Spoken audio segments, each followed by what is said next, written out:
महाराष्ट्र राज्य समता शिक्षक परिषद जिल्हा शाखा नाशिक यांच्या वतीने महात्मा ज्योतिबा फुले स्मृती दिन हा शिक्षक दिन म्हणून साजरा करण्यात आला। हा समारंभ रोटरी क्लब हॉल गंजमाळ नाशिक येथे साजरा करण्यात आला।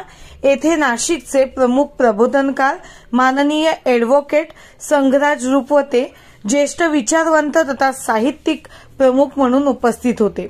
तसेच माननीय समृद्धी सरवार बाल अभिनेत्री चित्रपट सत्यशोधक कार्यक्रमाचे अध्यक्ष माननीय DK आहिरे, संस्थापक अध्यक्ष महाराष्ट्र समता शिक्षक परिषद हे उपस्थित होते।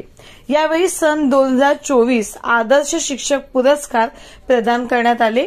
यावेळी त्र्यंबकेश्वर तालुक्यातील चिखलवाडी पाहिणे जिल्हा परिषद प्राथमिक शाळा मुख्याध्यापिका सौ संगीता दयाराम बजाड गिल यांना आदर्श शिक्षक पुरस्कार देऊन सन्मानित करण्यात आले।